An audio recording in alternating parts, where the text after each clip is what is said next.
सभी कृष्ण प्रेमियों को जय श्री कृष्ण, राधे राधे।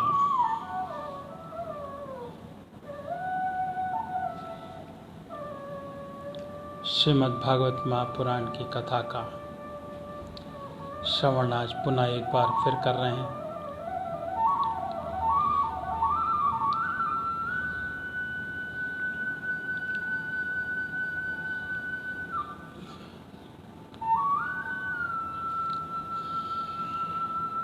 मेरे साथ पर जो सभी कृष्ण प्रेमी हैं, जो जुड़े हुए हैं और जो जुड़ रहे हैं, उन सभी को पुनः एक बार जय श्री कृष्ण, राधे राधे।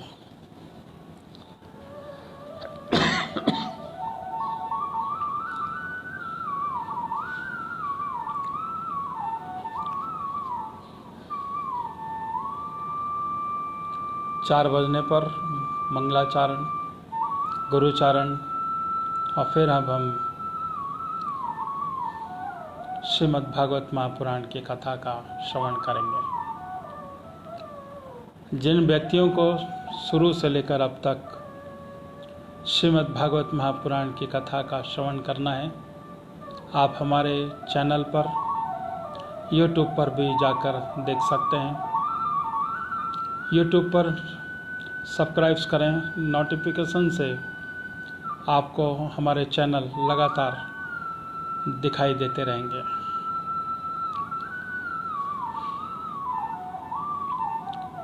ओम नारायण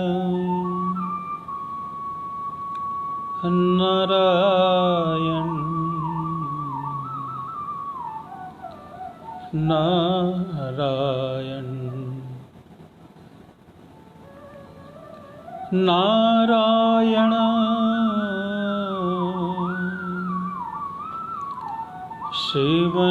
श्रीमन्नारायण श्रीमन्नारायण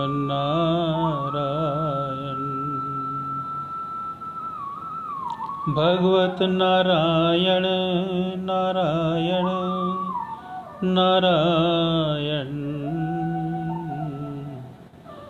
श्रीमन्नारायण नारायण नारायण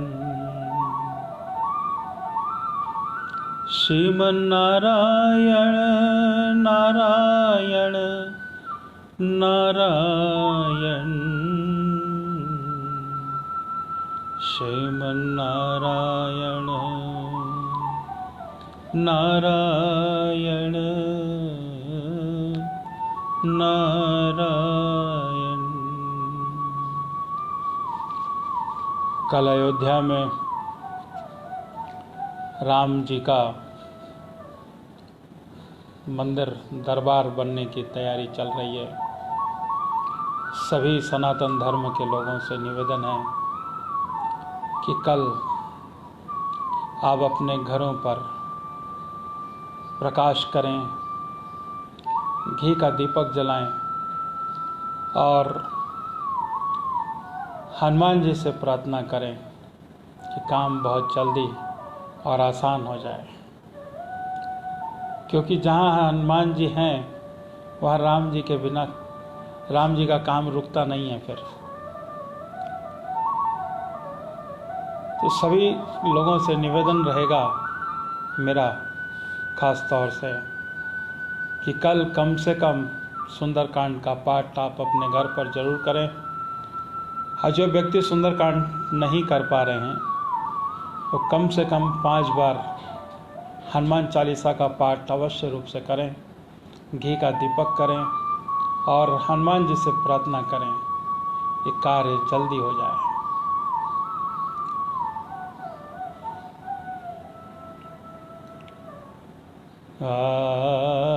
नारायण नारायण नारायण श्रीमन्नारायण नारायण नारायण।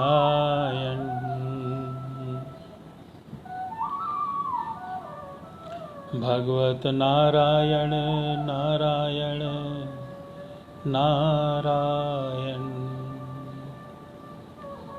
4 बज रहे हैं, मंगलाचारण गुरुचारण करते हैं।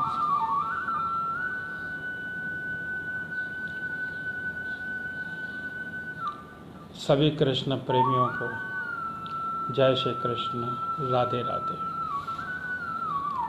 ओम श्री गणेशाय नमः, श्री लंबोदराय नमः।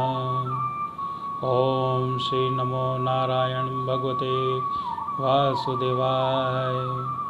श्री कृष्णाय नमः, श्री राधा कृष्णाय नमः। श्री हनुमंत लाल देवाय नमः, श्री पितृदेवताय नमः।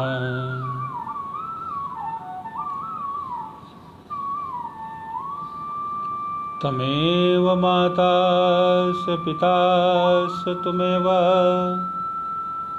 त्वमेव बन्धो सखा त्वमेव, त्वमेव विद्या द्रविणं त्वमेव, त्वमेव सर्वं मम देव देवाय। गुरु ब्रह्मा गुरु विष्णु गुरुदेवो महेश्वराय, गुरु साक्षात् परब्रह्म तस्मै श्री गुरुवे नमः। मंगलम भगवान विष्णु मंगलम गरुड़ध्वज मंगलम पुंडरीकाक्षाय मंगलाय तनो हरि।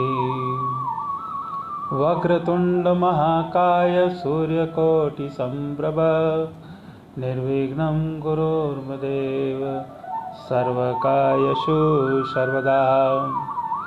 एकदन्तो महाबुद्धि सर्वेषु गणनायक, सर्वसिद्धकरो देवा गौरीपुत्र विनायक। सिन्दूरवर्णं द्विभुजं गणेशं लम्बोदरं, पद्मदले निविष्टं ब्रह्मादिदेव परिसेव्यमानं।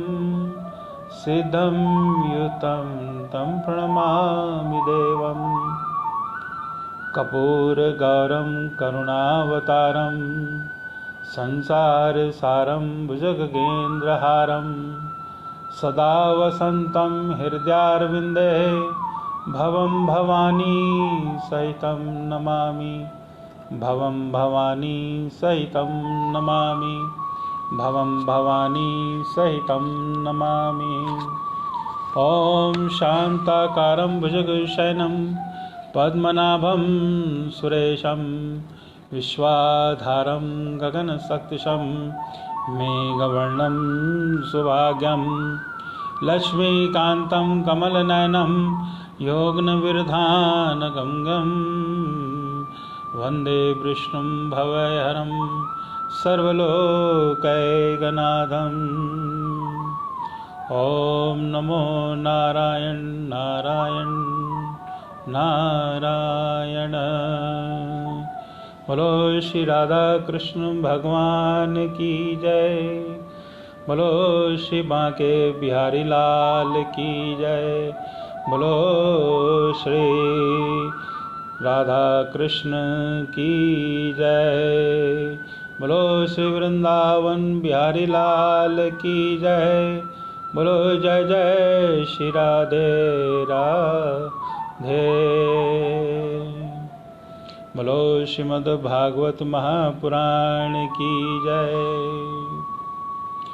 मेरे साथ पर लाइव पेज पर समस्त कृष्ण प्रेमियों को राधा रानी की कृपा है, इसलिए हम सभी श्रीमद् भागवत महापुराण की कथा को श्रवण कर रहे हैं। सभी कृष्ण प्रेमियों को पुनः एक बार जय श्री कृष्ण, राधे राधे। आइए एक प्यारा सा भजन, बहुत ही प्यारा सा भजन। जग में है सुंदर दो नाम, चाहे कृष्ण कहो या राम। ये एक छोटा सा भजन, कोशिश करते हैं कि भजन अच्छा लगे। अच्छा ना लगे तो भी ठीक है, क्योंकि भगवान का नाम मुंह पे आना ये बहुत अच्छी बात है। तो मेरे साथ सभी कृष्ण प्रेमियों से निवेदन है कि आप अपने मन से राम का नाम, कृष्ण का नाम आप लेते जाइए। जग में है सुंदर दो नाम, जग में है सुंदर दो नाम, चाहे कृष्ण कहो या राम, चाहे कृष्ण कहो या राम। बोलो राम राम राम, बोलो श्याम श्याम श्याम। जग में है सुंदर दो नाम, जग में है सुंदर दो नाम, चाहे कृष्ण कहो या राम, चाहे कृष्ण कहो या राम। बोलो राम राम राम, बोलो श्याम श्याम श्याम। बोलो राम राम राम, बोलो श्याम श्याम श्याम। जग में है सुंदर दो नाम, जग में है सुंदर दो नाम, चाहे कृष्ण कहो या राम, चाहे कृष्ण कहो या राम। बोलो राम राम राम, बोलो श्याम श्याम श्याम, बोलो श्याम श्याम श्याम। माखन ब्रज में एक चुराए, माखन ब्रज में एक चुराए, एक बेर के खाए। माखन ब्रज में एक चुराए, एक बेर के खाए। प्रेम भाव से भरे अनोखे, प्रेम भाव से भरे अनोखे, दोनों के हैं काम। जग में है सुंदर दो नाम, जग में है सुंदर दो नाम, चाहे कृष्ण कहो या राम, चाहे कृष्ण कहो या राम। बोलो राम राम राम, बोलो श्याम श्याम श्याम। बोलो राम राम राम, बोलो श्याम श्याम श्याम। आप भी मेरे साथ गाते जाइए। जग में है सुंदर दो नाम, चाहे कृष्ण कहो या राम। बोलो राम राम राम, बोलो श्याम श्याम श्याम। एक कंस पापी को मारे, एक कंस पापी को मारे, एक दुष्ट रावण संहारे। एक कंस पापी को मारे, एक दुष्ट रावण संहारे। दोनों दीन दुखी हरत है, दोनों दीन दुखी हरत है। दोनों है बल के धाम, दोनों है बल के धाम। जग में है सुंदर दो नाम, जग में है सुंदर दो नाम, चाहे कृष्ण कहो या राम, चाहे कृष्ण कहो या राम। बोलो राम राम राम, बोलो श्याम श्याम श्याम। बोलो राम राम राम, बोलो श्याम श्याम श्याम। बोलो राम राम राम, बोलो श्याम श्याम श्याम। एक हृदय के प्रेम बढ़ावे, एक हृदय में प्रेम बढ़ावे, एक ताप सहाप मिटावे। एक हृदय में प्रेम बढ़ावे, एक ताप संताप मिटावे, दोनों सुख के सागर हैं, दोनों पूर्ण काम, दोनों पूर्ण काम।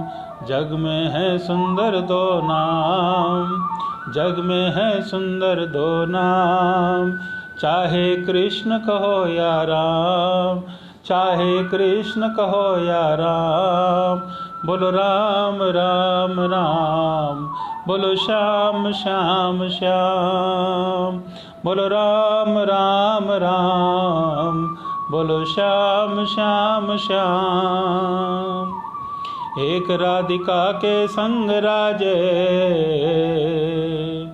एक राधिका के संग राजे, एक जानकी संग विराजे, एक राधिका संग विराजे, एक जानकी संग विराजे। चाहे सीता राम कहो, चाहे सीता राम कहो या बोलो राधे श्याम, चाहे सीता राम कहो, चाहे सीता राम कहो या बोलो राधे श्याम। जग में है सुंदर दो नाम, जग में है सुंदर दो नाम, चाहे कृष्ण कहो या राम, चाहे कृष्ण कहो या राम। बोल राम राम राम, बोलो राम राम राम, बोलो श्याम श्याम श्याम, बोलो श्याम श्याम श्याम। जग में है सुंदर दो नाम, चाहे कृष्ण कहो या राम, बोलो राम राम राम, बोलो श्याम श्याम श्याम। बोलो श्री वृंदावन बिहारी लाल की जय, बोलो श्री राम जानकी जी की जय, बोलो श्री राधे श्याम भगवान की जय, बोलो जय जय श्री राधे राधे।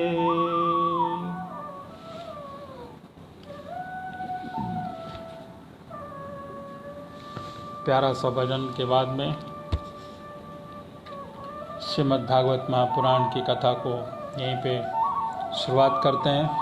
उसके पहले एक निवेदन आप लोगों से कहना चाहूँगा कि कल अयोध्या में राम जी का दरबार सजने के लिए तैयार हो रहा है। हम वहाँ पे नहीं जा पा रहे हैं, ये निश्चित है। आप अपने घर से ही एक घी का दीपक जरूर जलाएं। सुंदरकांड का पाठ नहीं कर पा रहे हैं, कोई बात नहीं, लेकिन हनुमान चालीसा का पाठ जरूर करें। कम से कम 5 बार हनुमान चालीसा का पाठ जरूर करें। मैं चाहूँगा कि हर हिंदू सनातन धर्म को यह कार्य करना चाहिए। किसी व्यक्तिगत या फिर किसी पार्टी विशेष से ताल्लुकात न रखते हुए, सिर्फ राम जानकी जी का ध्यान रखते हुए आपको यह कार्य करना है, तो निश्चित रूप से कार्य बहुत ही ज़्यादा सफल होगा, यह ऐसा मानना है। पुनः एक बार सभी कृष्ण प्रेमियों को जय श्री कृष्ण, राधे राधे। आइए आज अब हम कथा को यहीं पे शुरुआत करते हैं। नारायण नारायण श्रीमन्नारायण।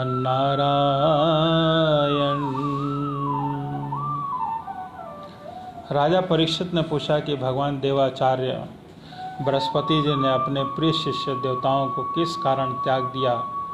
देवताओं ने अपने गुरुदेव का ऐसा कौन सा अपराध कर दिया था? कृपया करके आप मुझे बतलाइए। शुकदेव जी ने कहा कि राजा इंद्र को त्रिलोकी का ऐश्वर्य पाकर बड़ा घमंड हो गया था।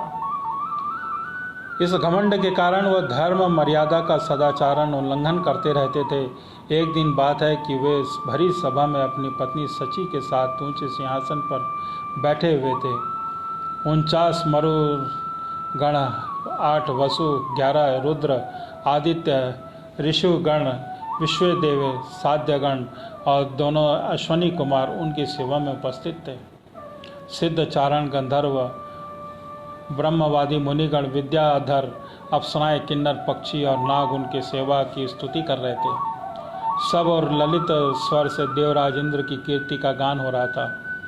ऊपर की ओर चंद्रमंडल के समान सुंदर श्वेत छत्र शोभायमान था।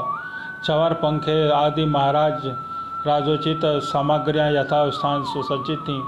इस दिव्य समाज में देवराज बड़े ही सुशोभित हो रहे थे। इसी समय देवराज इंद्र और समस्त देवताओं के परम आचार्य बृहस्पति जी वहाँ आए। उन्हें असुर सभी नमस्कार करते हैं। उन्हें देख लिया वे सभा में आए तो परंतु वे न तो खड़े हुए न आसन आदि देकर गुरु का सत्कार किया, यहाँ तक कि वे अपने आसन से हिले डुले तक नहीं। त्रिकालदर्शी समर्थ बृहस्पति जी ने देखा कि ऐश्वर्य मद का दोष है, बस इसे झटपट वहाँ से निकालकर चुपचाप अपने घर चले आए। परीक्षित उस समय देवराज इंद्र को चेत हुआ कि वे समझ गए कि मैंने अपने गुरुदेव की अवहेलना की है। वे भरी सभा में स्वयं ही अपनी निंदा करने लगे। बड़े खेद की बात है कि भरी हुई सभा में मूर्खतावश मैंने ऐश्वर्य के नशे में चूर होकर अपने गुरुदेव का तिरस्कार कर दिया। सचमुच मेरा कर्म अत्यंत निंदनीय है। भला कौन विवेकी पुरुष इस स्वर्ग की राजलक्ष्मी को पाने की इच्छा करेगा। देखो तो सही, आज मैंने इस देवराज को असुरों के रजोगणी भाव से भर दिया है। जो लोग यह कहते हैं कि सार्वभौम राज सिंहासन पर बैठा हुआ सम्राट किसी के आने पर राज सिंहासन न उठे तो वे धर्म का वास्तविक स्वरूप नहीं जानते। ऐसा उपदेश करने वाले को कर्म मार्ग की ओर ले जाने वाले हैं। वे स्वयं घोर नरक में गिरते हैं। इस बात का जो लोग विश्वास करते हैं इस पत्थर की नाव की तरह डूब जाते हैं। मेरे गुरुदेव बृहस्पति जी ज्ञान के अथाह समुद्र हैं। मैंने बड़ी शठता की है। अब मैं उनके चरणों में अपने माथा टेककर उन्हें मनाऊंगा। देवराज इंद्र इस प्रकार सोच ही रहे थे कि भगवान बृहस्पति जी अपने घर से निकलकर योग बल से अंतर्ध्यान हो गए। देवराज इंद्र ने अपने गुरुदेव का बहुत ढूंढवाया परंतु उनका कहीं पता न चला। तब वे गुरु के बिना अपने को सुरक्षित न समझकर देवताओं के साथ अपनी बुद्धि के अनुसार स्वर्ग की रक्षा का उपाय सोचने लगे, परंतु वे कुछ भी न सोच सके। उनका चित्त अशांति बना हुआ था। परीक्षित दैत्यों को भी गुरुदेव बृहस्पति और देवराज इंद्र की अनबन का पता लग गया। तब उन्मत्त और आत्मताई असुरों ने भी अपने गुरु शुक्राचार्य के आदेशानुसार देवताओं पर विजय पाने के लिए धावा बोल दिया। उन्होंने देवताओं पर इनके तीखे बाणों की वर्षा की और उनके मस्तक, जंघा, बाहु आदि अंग काटकर गिरने लगे। तब इंद्र के साथ सभी देवता सिर झुकाकर ब्रह्मा जी की शरण में गए। स्वयंभू समर्थ ब्रह्मा जी ने देखा कि देवताओं तो सचमुच बड़ी दुर्दशा हो रही है और उनका अत्यंत हृदय करुणा से भर गया। वे देवताओं को धीरज बांधते हुए कहने लगे। ब्रह्मा जी ने कहा कि देवताओं, यह बड़े खेद की बात है कि सचमुच तुम लोगों ने बहुत बुरा काम किया है। हरे हरे, तुम लोगों ने ईश्वर के मद से अंधे होकर आत्म ब्रह्म ज्ञानी देवज्ञ संयमी ब्राह्मण का सत्कार नहीं किया है। देवता, तुम्हारी उसी अनीति का यह फल है कि आज समृद्धशाली होने पर भी तुम्हें अपने निर्बल शत्रुओं के सामने नीचा देखना पड़ा। देवराज, देखो तुम्हारे शत्रु भी पहले अपने गुरुदेव शुक्राचार्य का तिरस्कार करने के कारण अत्यंत निर्बल हो गए थे, परंतु अब भक्ति भाव से उनकी आराधना करके वे फिर जन धन संपन्न हो गए हैं। देवताओं, मुझे भी ऐसा मालूम पड़ रहा है कि शुक्राचार्य को अपना आराध्य देव मानने वाले दैत्य लोग कुछ दिनों में मेरा ब्रह्मलोक भी छीन लेंगे। भृगुवंशियों ने इन्हें अर्थशास्त्र की पूरी शिक्षा दे रखी है। ये जो कुछ करना चाहते हैं उनका भेद तुम लोगों को नहीं मिल पाता। उनकी सलाह बहुत गुप्त होती है। ऐसी स्थिति में वे स्वर्ग को समझते ही क्या हैं। वे चाहे तो जिस लोक को जीत सकते हैं। सच है, जो श्रेष्ठ मनुष्य ब्राह्मण गोविंद और गौवों को अपना सर्वस्व मानते हैं, जिन पर उनकी कृपा रहती है, उनका कभी अमंगल नहीं होता। इसलिए अब तुम लोग शीघ्र ही पुत्र विश्वरूप के पास जाओ और उन्हीं की सेवा करो। वे सच्चे ब्राह्मण, तपस्वी और संयमी हैं। यदि तुम लोग उनके असुरों के प्रति प्रेम का क्षमा कर सकोगे तो उनका सम्मान करोगे तो तुम्हारा काम बना देंगे। शुकदेव जी कहते हैं, परीक्षित, जब ब्रह्मा जी ने देवताओं से इस प्रकार कहा तब उनकी चिंता दूर हो गई।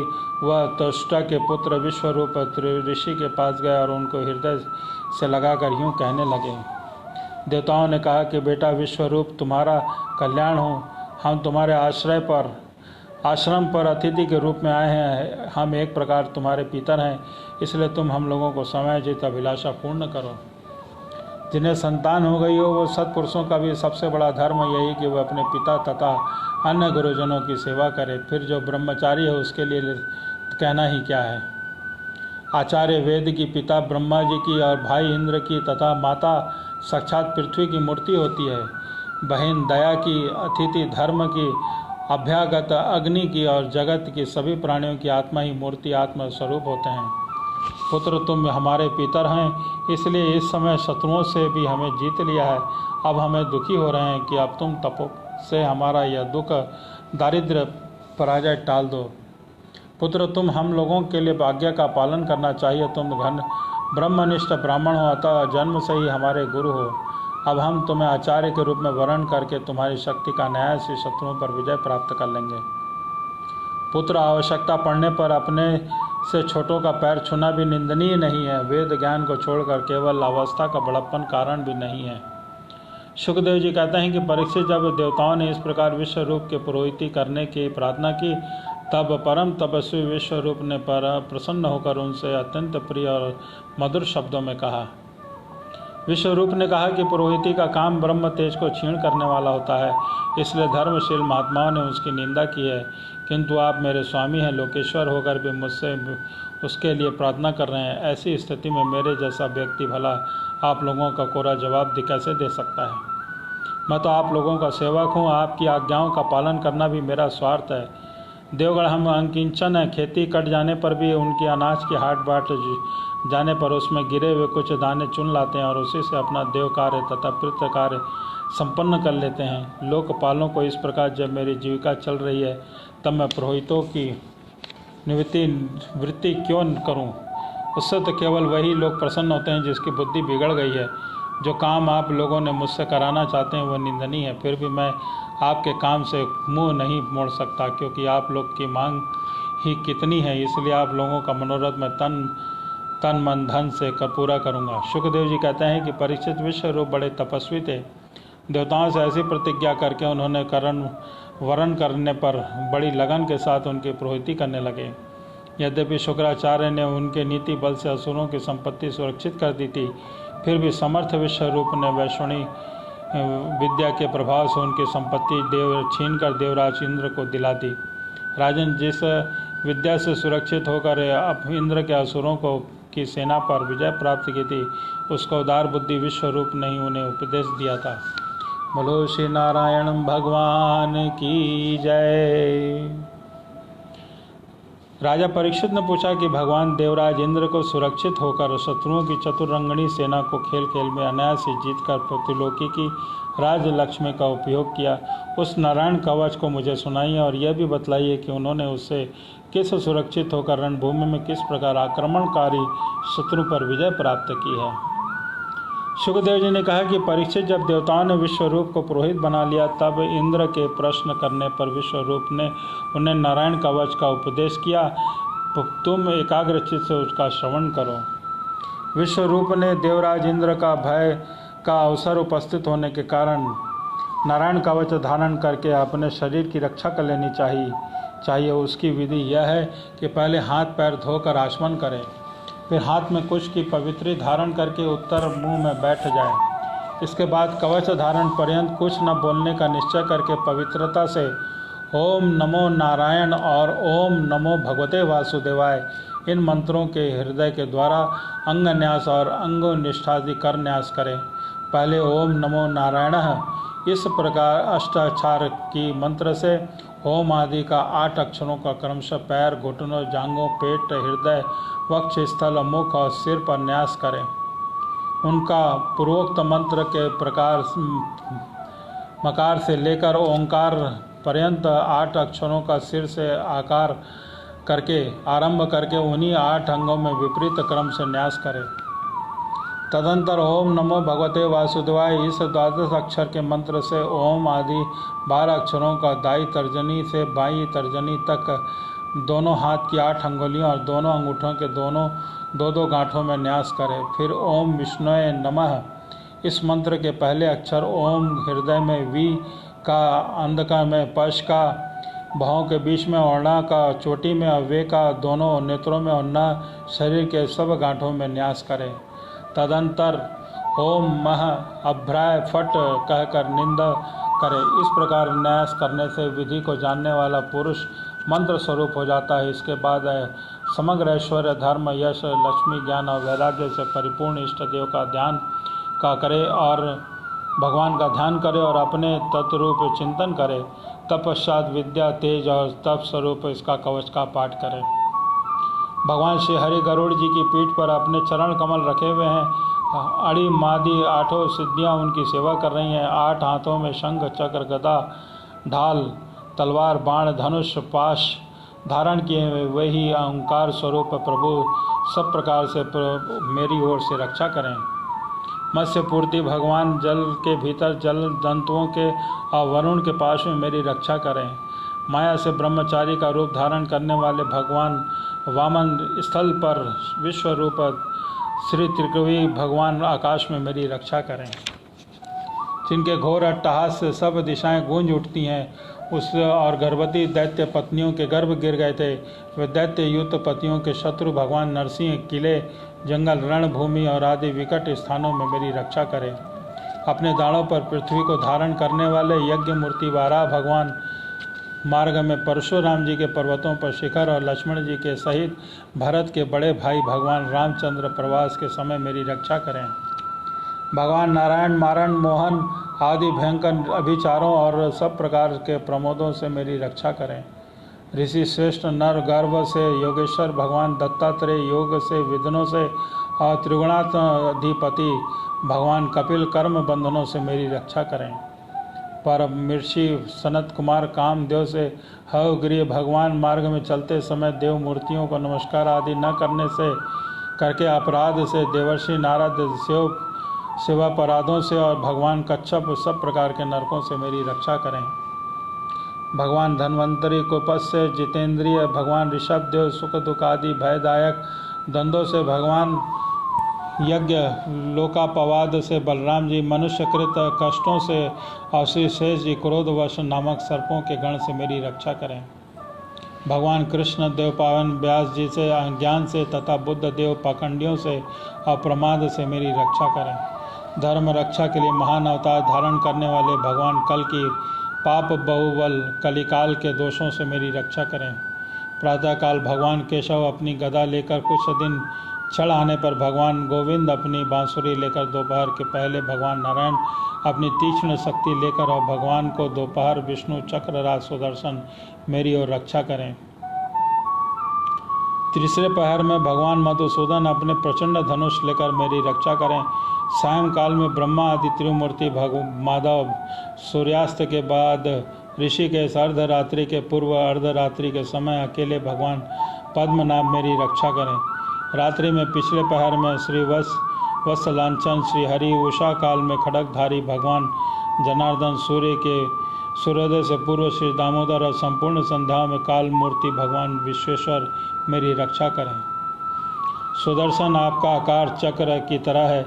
आपके किनारे पर भाग प्रलय कालीन अग्नि के समान अत्यंत तीव्र है। आप भगवान की प्रेरणा से सब और घूमते रहते हैं। जैसे आग वायु की सहायता से सूखे घास फूस को जला डालती है, वैसे ही आप हमारे शत्रु सेना को शीघ्र ही जला दीजिए। कौमत की गदा आपस में छूट जाने वाली चिंगारियों का स्पर्श वज्र के समान असध्य है। आप भगवान अजी की प्रिय हैं और मैं आपका सेवक हूँ, इसलिए आप कुष्मांड और विनायक, यक्ष, राक्षस, भूत और प्रेतादि ग्रहों की अभी कुचल डालिए और मेरे शत्रुओं को चूर चूर कर दीजिए। शंख श्रेष्ठ आप भगवान श्री कृष्ण के फूंकने से, भयंकर शब्द करने से मेरे शत्रुओं का दिल दहला दीजिए एवं यातुधान, प्रमत, प्रेत और मातृका का पिशाच तथा ब्रह्म राक्षस आदि भयानक प्राणियों के यहाँ से छटपट भगा दीजिए। भगवान की प्यारी तलवार आपकी धार बहुत तीक्ष्ण है।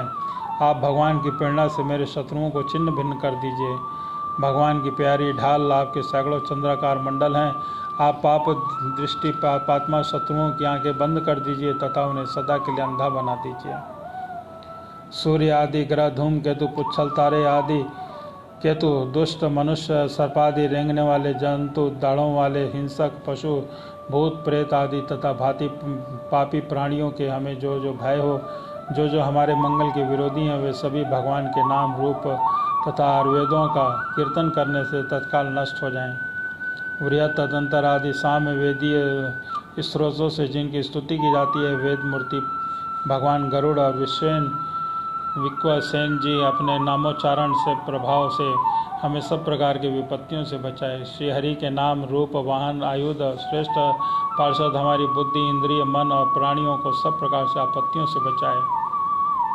जितना भी कार्य कारण रूप जगत है वह वास्तव में भगवान ही है। इस मत्स्य के प्रभाव से सारे उपद्रव नष्ट हो जाएं। जो लोग ब्रह्मा आदि आत्मा की एकता का अनुभव कर चुके हैं, उनके दृष्टि में भगवान का स्वरूप समस्त विकल्पों भेदों से रहित है।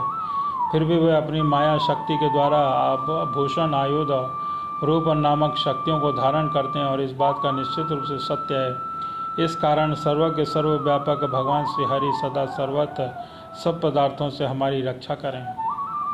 जो अपने भयंकर अट्टहास से सब लोगों के भय को भगा देते हैं, अपने तेज से सबका ग्रस लेते हैं, वे भगवान नरसिंह दिशा विदिशा में नीचे ऊपर बाहर भीतर सब ओर से हमारी रक्षा करें। देवराज इंद्र, मैंने तुम्हें यह नारायण कवच सुना दिया। इस कवच से तुम अपने को सुरक्षित कर लो, बस फिर तुम अनायास सब दैत्य युवपतियों को जीत लोगे। इस नारायण कवच को धारण करने वाला पुरुष जिसको भी अपने नेत्र दिखा लेता है अथवा पैर से छू देता है, वह तत्काल समस्त भयों से मुक्त हो जाता है। जो इस वैष्णवी विद्या को धारण कर लेता है, वह राजा, डाकू, प्रेत, पिशाचनी, बाघ आदि हिंसक जीवों को कभी प्रकार का भय नहीं रहता। देवराज, प्राचीन काल की बात है, कौशिक गोत्री ब्राह्मण इस विद्या को धारण करके योग धारणा से अपना शरीर मरुभूमि में त्याग दिया। जहाँ उस ब्राह्मण का शरीर पड़ा था, वो शरीर उसके ऊपर एक दिन गंधर्व राजा चित्ररथ अपनी स्त्रियों के साथ विमान पर बैठकर निकले। वहाँ आते ही वे नीचे की ओर सिर किए विमान सहित आकाश से पृथ्वी पर गिर पड़े। इस घटना से उनके आश्चर्य की सीमा न रही। तब उनके बाल खिलाए मुनियों ने बताया कि यह नारायण कवच धारण करने वाला प्रभाव है। जब उन्होंने उस ब्राह्मण देवता की हड्डियों को ले जाकर पूर्ववाहिनी सरस्वती नदी में प्रवाहित किया, तब फिर स्नान करके वे अपने लोक को गए। सुखदेव जी कहते हैं कि परीक्षित, जो पुरुष इस नारायण कवच को समय पर सुनता और आदरपूर्वक इसे धारण करता है, उसके सामने सभी प्राणी आदर से झुक जाते हैं और सब प्रकार के भयों से मुक्त हो जाता है। परीक्षित, सत्यकृत इंद्र ने आचार्य विश्वरूप को यह वैष्णवी विद्या प्राप्त करके रणभूमि में असुरों को जीत लिया और वे त्रिलोक लक्ष्मी का उपयोग करने लगे। बोलो श्री नारायण भगवान की जय।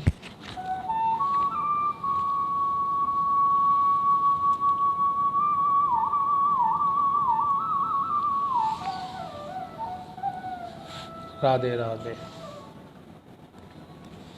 सुखदेव जी कहते हैं कि परीक्षित, हमने सुना है कि विश्व रूप के 3 सिर थे। वे एक मुँह से सोमरस और दूसरे से सुरा पीते थे और तीसरे से अन्न खाते थे। उनके पिता तश्वास आदि 12 आदित्य देवता थे, इसलिए वे यज्ञ के समय प्रत्यक्ष रूप में ऊंचे स्वर में बोलकर बड़े विनय के साथ देवताओं को आहुति देते थे। साथ ही वे छिपकर असुरों को भी आहुति दिया करते थे। उनकी माता असुर कुल की थी, इसलिए वे मात्र स्नेह से वशीभूत होकर यज्ञ करते समय उस प्रकार असुरों को भाग पहुंचाया करते थे। देवराज इंद्र ने देखा कि इस प्रकार देवताओं का अपराध और धर्म की ओट में कपट कर रहे हैं। इससे इंद्र डर गए और क्रोध में भरकर उन्होंने बड़ी फुर्ती से उनके सिर काट लिए। विश्वरूप का सोमरस पीने वाला सिर पपीहा, सुरापान करने वाला गौरैया और अन्न खाने वाला तीतर हो गया। इंद्र चाहते तो विश्वरूप के वध को लगी हुई हत्या को दूर कर सकते थे, परंतु उन्होंने ऐसा करना उचित न समझा। उन्होंने हाथ जोड़कर उसे स्वीकार कर लिया और 1 वर्ष तक उससे छूटने का कोई उपाय नहीं किया। तदनंतर सब लोगों ने सामने अपनी बुद्धि प्रकट करने के लिए उन्होंने अपनी ब्रह्म हत्या को 4 हिस्सों में बांटकर पृथ्वी, जल, वृक्ष, स्त्रियों को दे दिया। परीक्षित, पृथ्वी ने बदले में यह वरदान लेकर कि जहाँ कहीं गड्ढा होगा वह समय पर अपने आप भर जाएगा। इंद्र की ब्रह्म हत्या का चतुर्थांश स्वीकार कर लिया जाएगा। यही ब्रह्म हत्या पृथ्वी में कहीं कहीं ऊसर से रूप में दिखाई पड़ती है। वो दूसरा चतुर्थांश वर्षों ने लिया। यह वर मिला कि उसके जिसका कोई हिस्सा कट जाने पर फिर जम जाएगा। अब उसमें गोंद के रूप में ब्रह्म हत्या दिखाई पड़ती है। स्त्रियों ने यह वर पाकर के सर्वदा पुरुष का सहवास कर सके ब्रह्म हत्या का तीसरा चतुर्वास स्वीकार किया। उनकी ब्रह्म हत्या करके महीने भर में रज में रूप से दिखाई पड़ती हैं। जलने पर वह पाकर भी खर्च करते रहने पर भी निर्झर आदि के रूप में तुम्हारी बढ़ती हुई रहेगी। ब्रह्म हत्या का चौथा चतुर्वास स्वीकार किया। फेन बुद्ध आदि के रूप में वह ब्रह्म हत्या दिखाई पड़ती है और अतः मनुष्य से हटकर जल ग्रहण किया करते हैं। विश्वरूप की मृत्यु के बाद उसके पिता तस्वाष्टा, हे इंद्र शो, तुम्हारी अभिव्यक्ति और भी शीघ्र से तुम शत्रु को मार डालो। इस मंत्र से इंद्र का शत्रु उत्पन्न करके इसके लिए हवन करने लगे। यज्ञ समाप्त होने पर हवाचार्य पचन नामक अग्नि से बड़ा एक भयानक दैत्य प्रकट हुआ। वह ऐसा जान पड़ता था मानो लोगों का नाश करने के लिए प्रलयकालीन विकाल काल प्रकट हो रहा हो। परीक्षित यह प्रतिदिन अपने शरीर से सब बाण के बराबर चढ़ जाया करता था। वह जले हुए पहाड़ के समान काला और बड़े ढील डौल का था। उसके शरीर में संध्याकालीन बादलों के समान दीप्ति निकलती रहती थी। उसके सिर, बाल और दाढ़ी पूंछ वाले बाल तांबे के समान लाल रंग के और नेत्र दोपहर के सूर्य के समान प्रचंड थे। चमकते हुए तीनों लोक त्रिशूल को लेकर जब वह नाचने, चिल्लाने और कूदने लगता था तब समय पृथ्वी कांप उठती थी और ऐसा जान पड़ता था कि उस त्रिशूल पर अपने अंतरिक्ष को उठा रखा है। वह बार बार जम्भाई लेता तब उसका कंदरा के समान गंभीर मुंह खुल जाता। तब जान पड़ता कि सारे आकाश को पी जाएगा, जीभ से सारे नक्षत्रों को चाट डालेगा। अपने विशाल एवं विकराल दाढ़ों वाले मुंह से तीनों लोगों को निकल जाएगा। उसने भयानक रूप देखकर सब लोग डर गए और इधर उधर भागने लगे। परीक्षित, त्वष्टाचा के तमोगुणी पुत्र ने सारे लोगों को घेर लिया। इसी से उस पापी अत्यंत क्रूर पुरुष का नाम वत्रासुर पड़ा।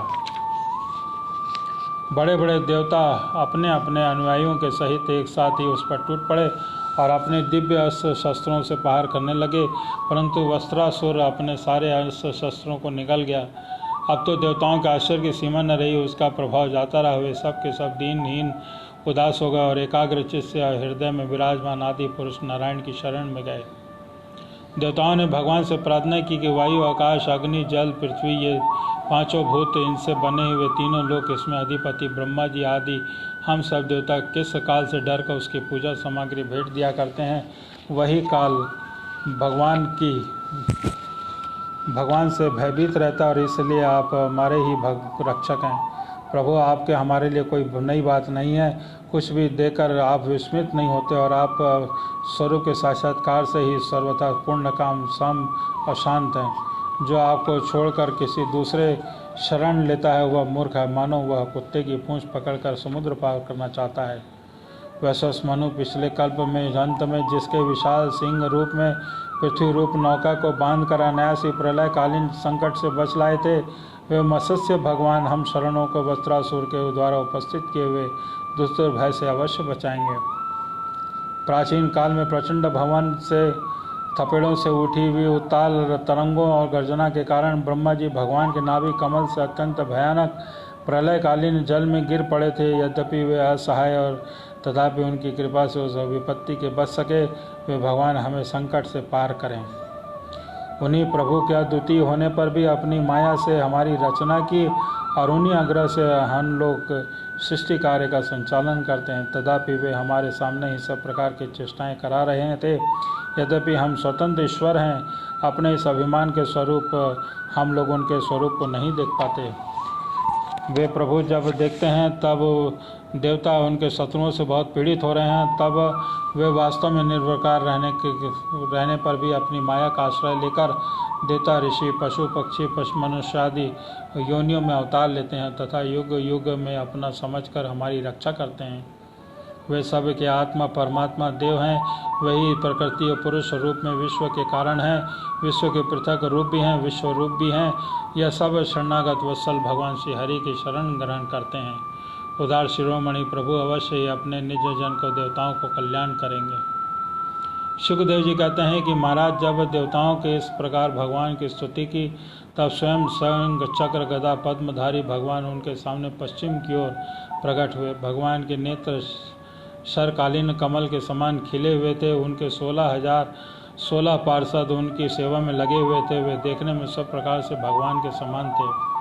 उनके वक्ष स्तर पर श्री वत्स का चिन्ह और गले में कौतुक मणि नहीं थी।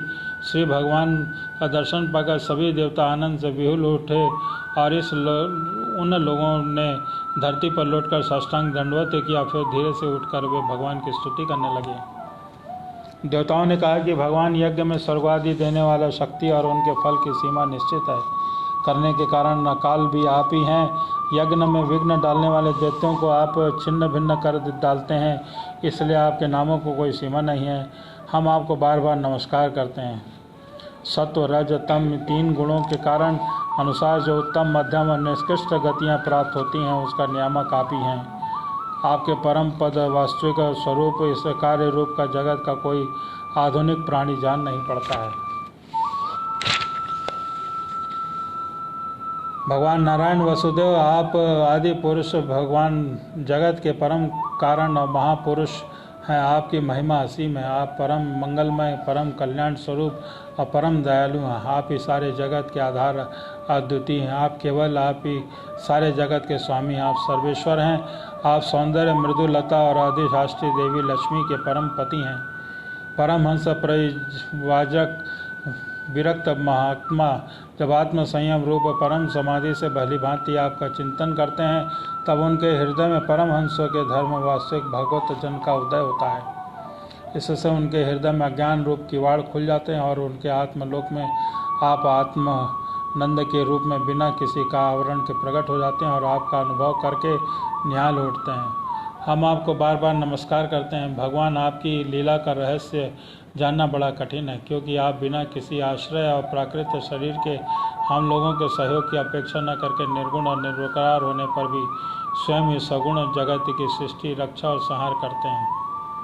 हम लोग इस बात का ठीक नहीं समझ पाते कि सृष्टि कर्म में आप देवव्रत आदि किसी व्यक्ति के समान ग्रहणों के कार्य रूप इस जगत में वीर जीव रूप में प्रकट हो जाते हैं और कर्मों का अधीन होकर किए हुए अच्छे बुरे कर्मों का फल भोगते हैं। अथवा पाप आत्मा नाम आज शांत स्वभाव और सबके उदासीन साक्षी मात्र रहते हैं, सबको समान देखते हैं। हम तो यह समझते हैं कि यदि आप दोनों बातें रहते हैं तो हमें कोई विरोध नहीं है, क्योंकि आप स्वयं भगवान हैं। आपके गुण अनगणित है, महिमा अगाध है और आप सर्वशक्तिमान हैं। आधुनिक लोग अनेकों प्रकार के विकल्प, वितर्क, विचार, झूठे प्रमाण और कुतर्कपूर्ण शास्त्रों का अध्ययन करके अपने हृदय को दूषित कर लेते हैं। यही कारण है कि दुराग्रही हो जाते हैं और उनमें वाद विवाद के लिए अवसर नहीं होता है। आपका वास्तविक स्वरूप समस्त मायामय पदार्थों से परे केवल है। आप उसी के माया छिपा लेते हैं, तो ऐसे कौन सी बात है जो आप में नहीं हो सकती। इसलिए आप साधारण पुरुष के समान कर्ता भोक्ता भी हो सकते हैं, महापुरुषों के समान उदासीन भी हैं। इसका कारण यह है कि न तो आप में कर्तव्य मोक्त भृत है और न ही उदासीनता ही। आप दोनों ही विलक्षण और रुचि हैं। जैसा एक रस्सी का टुकड़ा भ्रांत मनुष्यों को सर्पमाला, धारा आदि के रूप में प्रतीत होता है, किंतु जानकर तो रस्सी के रूप में, वैसे ही आप भी भ्रांत बुद्धि वालों को कर्ता, भोक्ता और आदि अनेक रूपों में देखते हैं। ज्ञानी पुरुष को शुद्ध सच्चिदानंद के रूप में आप सभी का शुद्धि अनुसरण करते हैं। विचार पूर्वक देखने में मालूम होता है कि आप समस्त वस्तुओं में विराजमान हैं और सबके स्वामी हैं।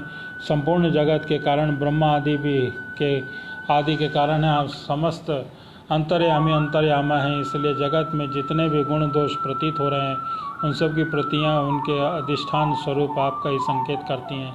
और श्रुतियों में समस्त पदार्थ का निषेध करके अंत में निषेध की अवधि के रूप में धारण आपको ही कर रखा है। मधुसूदन, आपकी अमृतमय महिमा का रस समुद्र अनंत है, इसलिए इसके नन्हे से सीकर का भी अधिक नहीं बार स्वाद चखने लेने से हृदय में नित्य निरंतर परमानंद की धारा बहने लगती है। उसके कारण अब तक जगत में विषय भोगों के जितने भी क्लेश मात्र, प्रतीत मात्र सुख का अनुभव हुआ है या परलोक आदि के विषय में सुना गया है, वह सब का सब जिन्होंने भुला दिया है। समस्त प्राणियों के परम प्रियतम हितैषी सुहृद सर्वात्मा आप ऐश्वर्य निधि परमेश्वर में जो सबके मन को नित्य निरंतर लगाए रहते हैं, चिंतन का सुख लूटते रहते हैं अतः अनन्य प्रेमी के भक्त पुरुष भी अपने स्वार्थ परमात्मा निर्गुण है। मधुसूदन आपके वे प्यारे सर्वजन भक्तजन भला आपके शरण कमलों का सेवन कैसे त्याग सकते हैं। इसलिए जन्म मृत्यु संसार के चक्कर में सदा के लिए छुटकारा मिल जाता है। प्रभु आप त्रिलोकी की आत्मा और आश्रय हैं। आपने अपने तीनों पगों से सारे जगत को नाप लिया था। आप ही तीनों लोगों के संचालक हैं। आपकी महिमा त्रिलोकी का मन हरण करने वाली है। इसमें संदेह नहीं कि दैत्य दानव आदि असुर भी आपकी विभूतियाँ ही हैं। तथापि यह उन्हीं की उन्नति का समय नहीं है। यह सोचकर आप अपनी योग माया के देवता मनुष्य पशु नरसिंह आदि मिश्रित मत्स्य आदि जलचरों के रूप में अवतार ग्रहण करते हैं और उनके अपराध के अनुसार उन्हें दंड देते हैं। दंडधारी प्रभु यदि ऊंचे तो आप उन्हीं के असुरों के समान इस वज्रासुर का भी नाश कर डालिए। भगवान आप हमारे पितामह सब कुछ हैं। आप हमारे निर्जन हैं। निरंतर आपके सिर झुकाए रहते हैं।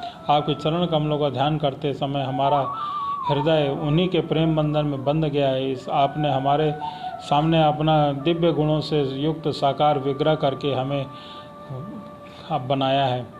इसलिए प्रभु अब आपसे यह प्रार्थना करते हैं कि आप हमारी दया भरी विशद सुंदर और शीतल मुस्कान युक्त चितवन से तथा मुखार बिंदु से टपकते हुए मनोहर वाणी रूप समुद्र शुद्ध बिंदु से ऊपर हमारे हृदय का ताप शांत कीजिए और हमारे अंतर में जलन बुझाइए।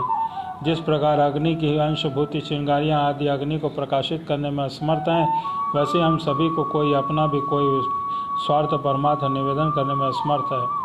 आप में भला कहना ही क्या है, क्योंकि आप संपूर्ण जगत की उत्पत्ति स्थिति और लय देने वाली दिव्य माया के साथ विनोद करते रहते हैं और समस्त जीवों के अंतर्करण में ब्रह्म अंतर्यामी के रूप में विराजमान रहते हैं। केवल इतना ही नहीं, उनके बाहर भी प्रकृति के रूप में आप विराजमान हैं। जगत में जितने भी देश काल शरीर अवस्था आदि है, उसके उपादान और प्रकाशक के रूप में आप ही उनका अनुभव करते रहते हैं। आज सभी वृत्तियों के साक्षी हैं। आप आकाश के समान सर्वगत हैं, निर्लिप्त हैं। आप अपने स्वयं ब्रह्मवान परमात्मा हैं। अतः हम अपना अभिप्राय आपसे निवेदन करें कि आपकी अपेक्षा न रखकर आयुष अभिलाषा के साथ हम लोग यहाँ आए हैं कि उसे पूर्ण कीजिए। आप अनिश्चित ऐश्वर्य संपन्न और जगत के परम गुरु हैं। हम आपके चरण कमलों की छत्र छाया में आए हैं, जो विविध पापों के फल स्वरूप जन्म मृत्यु संसार में भटकने की थकावट को मिटाने वाली है। सर्वशक्तिमान श्री कृष्ण वस्त्रासुर ने हमारे प्रभाव और अस्त्र शस्त्रों को निगल लिया है। अब तीनों लोगों को ग्रस रहा है, अतः आप उसे मार डालिए। आप शुद्ध स्वरूप हृदय स्थित शुद्ध ज्योतिर्मय आकाश और सबके साक्षी अनादि अनंत और उज्ज्वल कीर्ति संपन्न हैं। सत लोग आपका ही संग्रह करते हैं। संसार के पथिक जब घूमते फिरते आपकी शरण में आप पहुँचते हैं, तब अंत में आप ही उन्हें परमानंद स्वरूप अभिष्ट फल देते हैं और इस प्रकार उनके जन्म और जन्मांतर के कष्ट को हर लेते हैं। प्रभु आपको हमारा नमस्कार है। शुकदेव जी कहते हैं कि परीक्षित जब देवताओं ने बड़े आदर के साथ इस प्रकार भगवान का स्तुति किया, तब वे स्तुति सुनकर बहुत प्रसन्न हुए और उनसे कहने लगे। भगवान ने कहा कि श्रेष्ठ देवताओं, तुम लोगों ने स्तुति युक्त ज्ञान से मेरी उपासना की है। इस समय मैं तुम लोगों पर बहुत प्रसन्न हूँ। इस स्तुति के द्वारा जीवों के अपने वास्तविक स्वरूप की स्मृति और मेरी भक्ति प्राप्त होती है। देव शिरोमणियों, मेरे प्रसन्न हो जाने पर भी कोई वस्तु दुर्लभ नहीं रह जाती। तथापि अनन्य प्रेमी तत्ववेता भक्त मुझसे या मेरे अतिरिक्त कुछ भी नहीं चाहते। जो पुरुष जगत के विषय में सत्य समझता है, वह न समझ है, अपने वास्तविक कल्याण को नहीं जानता। इसी कारण वह विषय चाहता है। परंतु यदि कोई जानकार उसे इच्छा वस्तु न देता है, तो भी वह ऐसा ही ना समझ है। जो पुरुष मुक्ति रूप स्वरूप जानता है, वह ज्ञानी भी कर्मों के फंसने का उपदेश नहीं देता। जैसे रोगी के चाहने पर सदैव उसे कुपत्य नहीं देता। देवराज इंद्र, तुम लोगों का कल्याण हो। अब देर मत करो। ऋषि शिरोमणि दधीची के पास जाओ और उनका शरीर जो उपासना व्रत और तपस्या के कारण अत्यंत दृढ़ हो गया था, मांग लो। दधीची ऋषि का शुद्ध ब्रह्म का ज्ञान अश्वनी कुमार के घोड़ों के सिर से उपदेश करने के कारण उनका नाम अश्वशिर भी है। उनकी उपदेश की हुई आत्मविद्या के प्रभाव से दोनों अश्वनी कुमार जीव बंधु हो गए और अर्थ वेदी दधीचि ऋषि ने पहले ही पहल मेरे सर्वभूत अभिज्ञ नारायण कवच का त्वष्टा को उपदेश दिया था। त्वष्टा ने वही विश्व रूप को दिया और विश्व रूप से तुम्हें मिला। दधीचि ऋषि धर्म के परम मर्मज्ञ हैं, वे तुम लोगों को अश्वनी कुमार के मांगने पर अपने शरीर अंग अवश्य दे देंगे। इसके बाद विश्वकर्मा के द्वारा उन अंगों से एक का श्रेष्ठ आयुध तैयार करा लेना। देवराज, मेरी शक्ति से युक्त होकर भी तुम उस शस्त्र के द्वारा वत्सासुर का सिर काट डालोगे। देवताओं, वत्सासुर के मर जाने पर तुम लोगों को फिर से तेज अस्त्र शस्त्र संपत्तियाँ प्राप्त हो जाएगी। तुम्हारा कल्याण असंभावी है, क्योंकि मेरे शरणागत में कोई सत्ता नहीं है। बोलो श्री नारायण भगवान की जय। श्रीमन्नारायण नारायण नारायण, श्रीमन्नारायण नारायण नारायण। भगवत नारायण नारायण नारायण, भगवत नारायण नारायण नारायण, श्रीमन्नारायण नारायण नारायण, भगवत नारायण नारायण नारायण। सूर्य नारायण नारायण नारायण, भगवत नारायण नारायण नारायण, नारायण नारायण नारायण। लक्ष्मी नारायण नारायण नारायण, लक्ष्मी नारायण नारायण नारायण, नारायण नारायण नारायण। कृष्ण नारायण नारायण नारायण, राधा नारायण नारायण नारायण, श्रीमन्नारायण नारायण नारायण। राम जानकी नारायण नारायण नारायण। बोलो श्री नारायण भगवान की जय।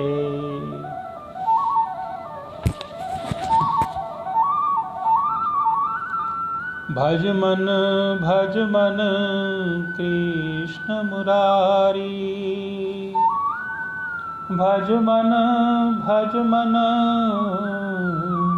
कृष्ण मुरारी, कृष्ण मुरारी, कृष्ण मुरारी, कृष्ण मुरारी। भज मन कृष्ण मुरारी, भज मन कृष्ण मुरारी, भज मन कृष्ण मुरारी, कृष्ण मुरारी, कृष्ण मुरारी। जय हो बांके बिहारी, जय हो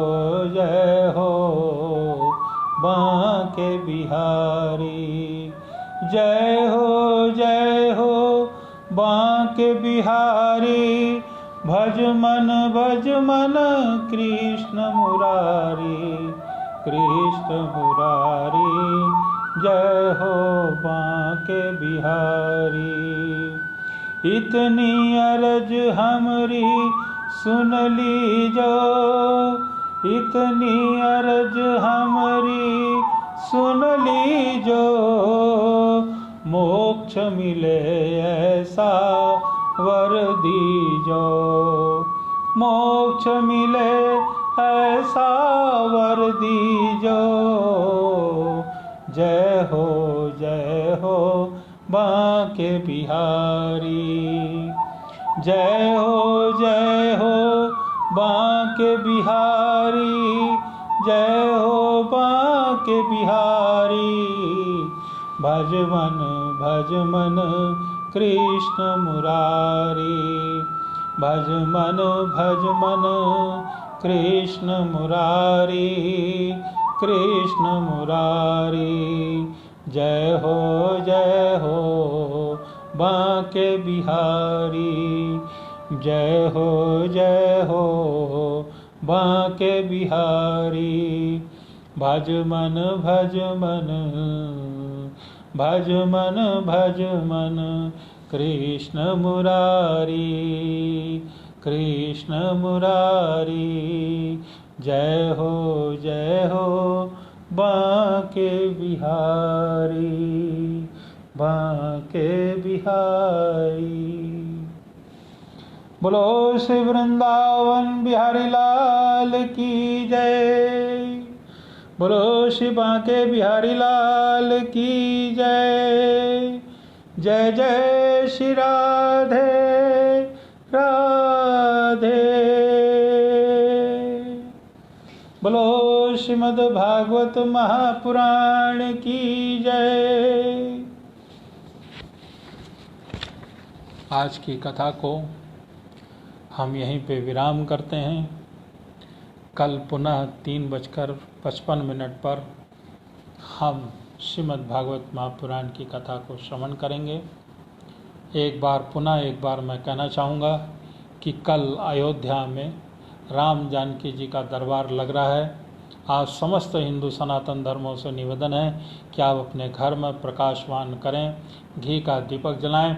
जो व्यक्ति अगर सुंदरकांड का पाठ नहीं कर पा रहा है वो हनुमान चालीसा का पाठ कम से कम 5 बार जरूर करें।